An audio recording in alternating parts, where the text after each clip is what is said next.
Okay, so hi. First question. Are you ready to go down the rabbit hole with me today? And also, if you're here and you're deeply religious, then maybe jump off because this is not the video for you. I'm not here to change minds. I'm here to educate from my soul and a deep remembering that has been happening across the last couple of years that I think is deeply important to you reclaiming your divine power. So the truth is that we don't really know anything about history. Obviously, we've been to school, we've watched the Discovery Channel, but this stuff isn't the truth. And when we say we know history, we know what we've been shown. And I question here today, what hasn't been? What stuff has been hidden?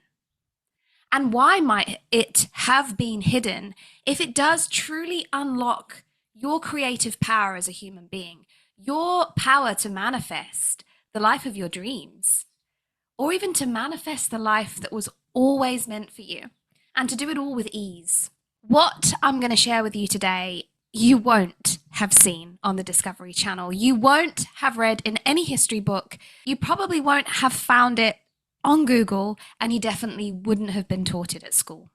It is going to change everything you know about breaking the patterns that you get stuck in, the patterns of behavior that have kept you stuck in the same situations for years that you're desperately seeking to break out from.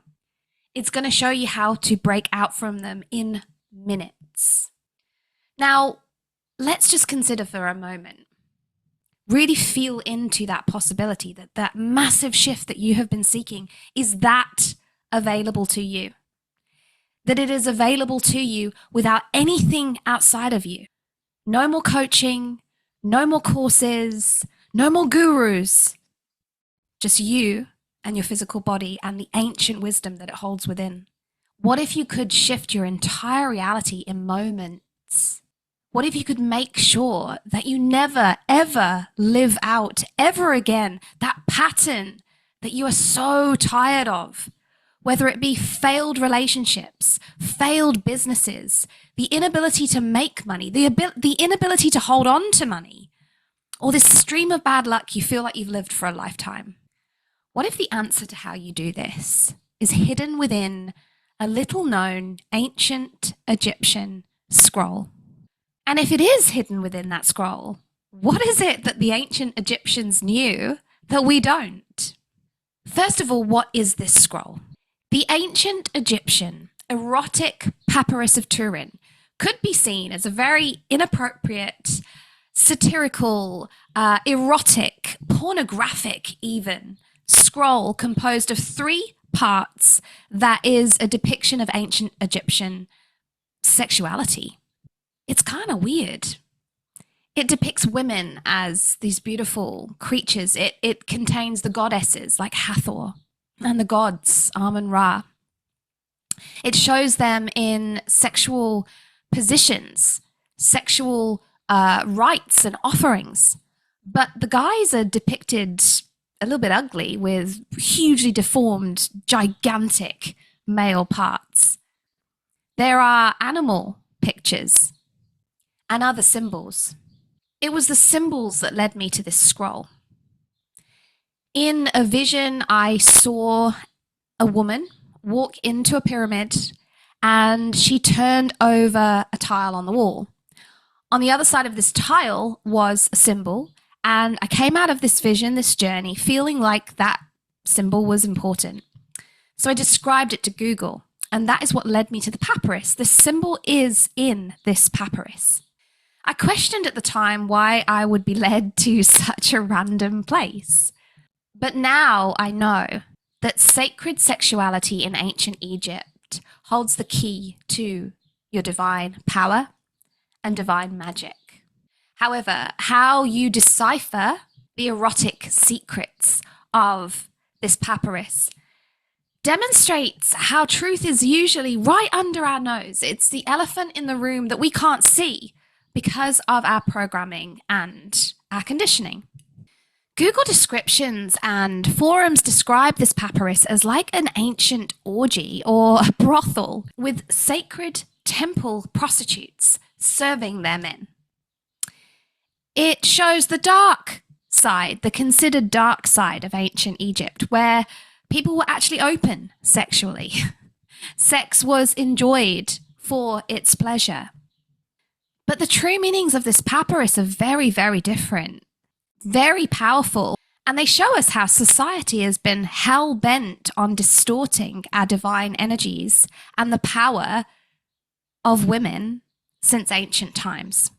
The question is, why? I believe that it is because divine masculine and feminine energies in union, the union experienced when love is blended with sex, when sex becomes an alchemical practice, you encounter the most powerful force on the planet. I'm going to take you back to the Bible to illustrate this point. I believe that there is a connection between the Bible, the stories of the Bible, and ancient Egypt. And even if you're here and you're not that religious, still feel free to chuck this out if it doesn't resonate. In another vision I had of ancient Egypt, I saw the ancient symbol of the Ankh, the symbol of eternal life and divine feminine energy, morph into a cross, upon which I saw Jesus. The message I took from this beautiful Ankh, with its loop at the top, being straightened out effectively, was how religion took the beautiful way in which the Egyptians used sacred sexuality as a vehicle of rebirth, a second chance of life, to sin, condemnation, punishment, for which Jesus sacrificed his life on the cross to atone for. The Ankh represents the womb and life and the chance to return to life, to be reborn, which is this beautiful cycle of death and rebirth that the woman symbolizes. Removing that loop at the top, which is the womb, shows us that the only way is up to heaven, right? And the only way that you get there is by being good. And isn't that the message of society? Be good and you will be rewarded. This is the dark side of polarity, which only exists when we have a belief system from which we can project an extreme on either side. Good and bad. Polarity.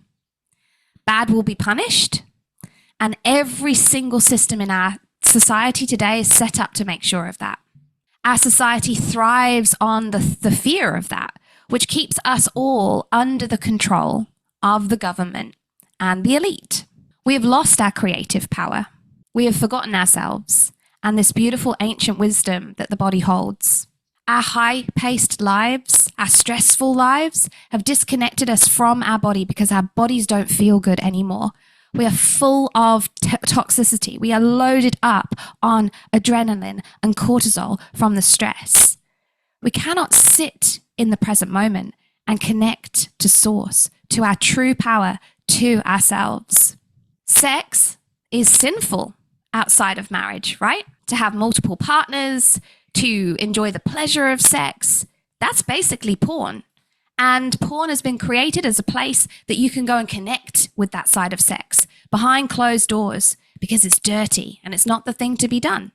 In truth, sex in that way is not good for you. It is an addictive behavior. It is sex of our lower consciousness that does not blend sex with the higher consciousness of love. But that's the point of it.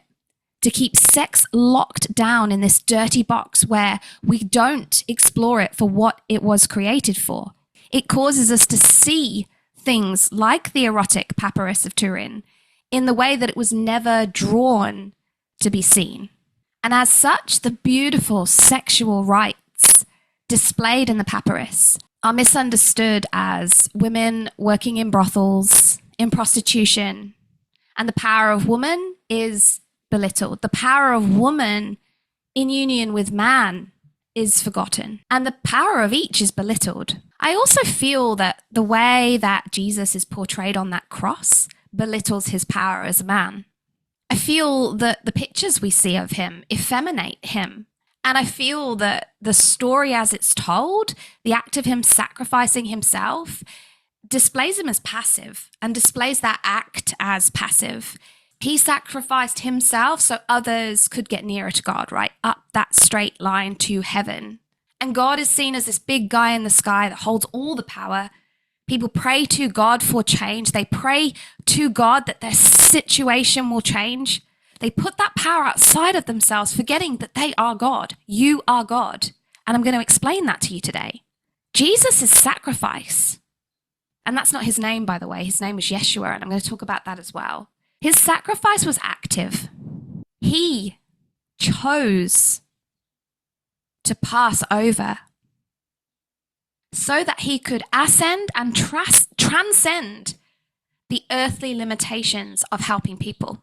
And the part that the Bible leaves out is that he didn't do that work alone. He had a divine partner, and she was woman. Around the same time that I was drawn to that erotic papyrus of Turin, I actually came across a book called the Magdalen Manuscript. It shares Mary Magdalen's story of being the lover of Jesus, or Yeshua, as his true name is, and their beautiful partnership that transcended the physical and entered the realm of the divine through the spiritual transcendence that is available to all of us through the act of sex. The profound revelation of this tantric relationship between Mary Magdalene and Yeshua connects them to Isis of ancient Egypt. Yeshua and Mary were initiates of Isis, here to carry her message forward, to bring her practices forward, to help people remember the power within themselves. Because as our true Earth Mother, the sex magic of Isis will be what truly brings heaven to earth for all people. Yeshua and Mary show us the power of our individual divine energies. Mary Magdalene was the true embodiment of divine love that is pure and absolutely unconditional. Yeshua wasn't an effeminate, passive man who sacrificed himself on the cross to atone for the sins of others. He was brave, courageous, honorable, and the one that anchored the spiritual purpose of this couple into the 3D, into this physical earth, by sacrificing himself on that cross. Their spiritual purpose was not to die for the sins of humanity, but to live on and teach us the power of merging our divine energies within for the balance and harmony that is possible for all of us, for the ease of life that is available to all of us, to the abundance of all that is available to all of us, and a beautiful life that we get to create from within. Yeshua and Mary connected at their heart. They were in love. And the truth underneath our noses is love. And when sex and love marry, magic happens. But not according to the Bible. Genesis 3:15, God's prophecy concerning the Son of God and the woman. I will put enmity between you and the woman, and between your seed and her seed. He shall bruise your head, and you shall bruise his heel. Right here, religion is carving out polarity, creating two teams, if you like. This power play between man and woman. This distinction between good and bad, good and evil. In the Bible, a serpent deceives Eve, and she undertakes a sinful act. She chooses bad, she chooses evil. However, Eve was not named until after God's judgment was pronounced. What if Eve was Mary? And in this interaction with the serpent, sin was defeated, polarity was collapsed, and the secret to eternal life was given. Let me help you understand that a little bit deeper by digging into the significance of the snake, the serpent, in this story. The serpent is a symbol that's deeply hidden in feminine mysteries. While religion depicts the serpent as a devil, the devil, ancient Egyptians saw the serpent as the symbol of our primal life force, an energy within us all that lays dormant at the base of our spine until it awakens. It is the symbol of transformation and a path to ascension, as it unites masculine and feminine energies in union and creates the ultimate power. We can see images of the serpent on the ankh. I wear one. And this is the symbolization of the soul's ascent back to source. We come from source, we return back to source. And it's an ever-revolving cycle of life and death. This life and death does not have to be of the physical body, but it can be of all these belief systems that are holding you back. As you ascend this primal energy, which is known as Kundalini, from your lower consciousness into your higher consciousness, you have a completely different picture of life. You have a completely different picture of the situations that happen to you in a way that transforms your reality, bends your reality. Whereas in the lower consciousness, you would have experienced something one way that would have continued that cycle of victim consciousness. In a higher consciousness, you receive that situation in unconditional love. You see it as a gift. You see it as a way of revealing what you actually think, how you actually feel, and whether that is truth. And immediately you break a pattern. You choose consciously to live differently, behave differently, and everything changes. Your reality changes in an instant. That is the possibility that is available to all of us. Not the condemnation, the punishment, the ruin that society teaches us to fear. Make a mistake, get it wrong. That's it.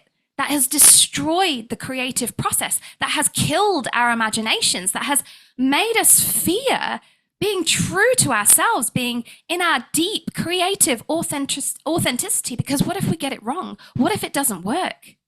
Truth is in the cycle, death and rebirth. Just as the sun rises every single day and it does not choose who it shines upon, and it goes down in the evening so that the moon can rise. That is the void of creative opportunity. That is where creation comes from. The darkness, the space, the ability to be here now fully, not marred by the past or anxious about the future, connected deeply to source, deeply to your truth, deeply to your primal life force, that you can bring up into the illumination of your highest timeline and the steps that you take every day, the choices you make, the things that you choose, the way that you choose to see things, and the ways that you choose to heal the belief systems that are not serving you. Kundalini energy is your fastest route to obliterating those belief systems. As that energy moves up through your body, as that serpent rises, its fire burns through everything that is dense in each chakra. Each chakra is an emotional center of your body. It has an emotional significance, an emotional lesson. It moves from this place in our root where we're searching for security, we're searching to feel safe, up into an open heart that has absolute trust, unconditional love, so that we express fully, we are guided by divine, and we live out our legacy. But this is where society has you trapped. You do not move out of this lower consciousness because you are trapped by your fear. You are disconnected from your true creative power, and this creative power lies within your body. These were the profound teachings of Isis. She taught how to strengthen the body that is known as the Ka body, which is the life force of the body, through this serpent power, this sexual power, also known as Kundalini.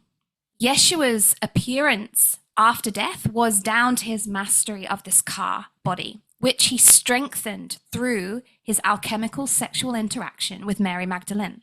Think of these divine energies as two charges of energy, completely opposite to each other, that in the right circumstance draw together and create the ultimate power. The divine feminine energy is magnetic in nature. She attracts and nurtures life. She pulls life in because she loves unconditionally. She loves deeply. She is grounded. Her root is so clear of any fear that she is rooted to her divine source. She knows she is her own security. And she dances with life. She has this beautiful ability to be intimate with life. And she pulls more of life towards her because of this. The divine feminine is intense and deep. Her soul calls for transformation and truth. She challenges illusions. She awakens purpose. And the ever-revolving cycle of her womb represents the never-ending, ever-giving cycle of death and rebirth. Her heart loves fiercely in absolute trust. And the divine feminine touches depths that most are too afraid to explore. But not her divine masculine, who has done his shadow work, who is awakened to his true power as well. He is electric. He is active. He is the initiating force. And I use that word carefully because the divine masculine doesn't run around doing shit.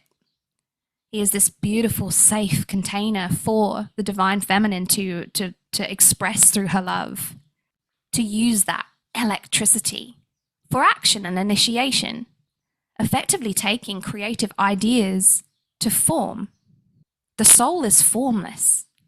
We can all float around as soul, but at some point we've got to bring soul to the physical earth, to the 3D earth. And that is where that beautiful merge of these divine energies, where both ends of that polarity are embodying their highest selves, their God selves, their God essence, bring the form of life's magic. That divine feminine that loves fiercely, that is deep and intense. I was the unhealed version of her. I hid my intensity. I was ashamed of my sacred sexuality. And so I lived stuck within patterns that I could not break because I was always trapped within the limitations of fear. I was powerless because I did not trust my creative power. When I cut through the veil of those illusions and I became fully present in the now moment, I began creating my reality without the past or the future clouding it. And in a way that it was coming to me. I wasn't pushing and forcing for anything. I was in full trust of a divine path that I simply had to respond to. It gave me a whole new meaning of responsibility. In my limited life, in my limited way of being, I thought my responsibility was to not get it wrong, to not be a bad girl, to not make bad decisions, wrong decisions, and be punished, condemned, end up in ruin. And then I realized that responsibility is 2 words. Response, ability. We all have it. We all have the ability to respond to what is brought to us in the present moment, to live through our heart space and to constantly and consciously choose love. It may surprise you to know that Napoleon Hill, in his famous book about manifestation and getting rich, wrote a whole chapter on this. He called it sex transmutation. And doing some research through my group on Facebook, The Awakened Wealth, I can't even remember what we call ourselves, but I'll link us down in the description. It's the forgotten chapter of Think and Grow Rich. People just skip over it because they don't see the power in what he says, which is why I created a free masterclass to actually teach you how to harness this sexual energy as your creative power. That's actually what Napoleon Hill doesn't do, right? He doesn't teach you the how of this forbidden, forgotten mystery. And this is the power, the secret, the mystery that the ancient Egyptians knew, that they're showing you in that papyrus. It's an ancient wisdom that has been lost for centuries. When I discovered it, I'd been manifesting, doing breath work, really on the path of self-development for a really long time. But this ancient Egyptian secret changed everything, and my manifestation supercharged. So if you want me to show you how to harness this sexual energy, to manifest the life that was always meant for you, check out my masterclass, because you're going to struggle to find this information anywhere else. It's literally the manifestation secret that they don't want you to know. It challenges everything that we think or know or think we know about creating success. It makes the mind, in the way that we have been taught through school, from society, redundant. You no longer need to shift your mindset or figure out how to have willpower. You reconnect with the power of your own body, an energy so primal, so powerful, that most people waste it instead of use it. And you certainly don't master it. This is the same force, the same life force that creates life itself. And it can create everything that you desire when you learn how to harness it. In my intimate 3-part masterclass, that is absolutely free, by the way, I teach you what I've discovered after years of studying this inner wisdom. Part 1 of the masterclass is all around the hidden power itself and stepping you into the story, the mystery of why history's greatest achievers knew how to master this force. In part 2, I go deep into this sacred science. I teach you how to transmute this primal energy into your creative power. Part 2 is important. There are certain conditions in which sex transmutation just won't work. And there are specific steps that you have to take to get it to work. I share those in part 2. And part 3 is your mystery path. It is your choice to go forward and learn the practical techniques that channel this force into manifesting your dreams. After you watch this powerful masterclass, you will be invited to join my medicine temple, which is my very own mystery school, where I actually do these practices with people. The same ancient practices that the ancient Egyptians used, that they would have gone into the pyramid to undertake. There is a reason that they built the pyramids the way that they did. The pyramids were ancient technology, sacred technology. They worked with the ancient wisdom in your body, and they worked with the wisdom in the earth itself. There's nowhere that we can go now to experience this, which is why I created my virtual temple. I have been using my ancient Egyptian remembering to help you master these ancient, very deep, and incredibly practical spiritual practices that have been lost for years. To get started with this masterclass, just click the link in the description. And if you've liked this video, let me know.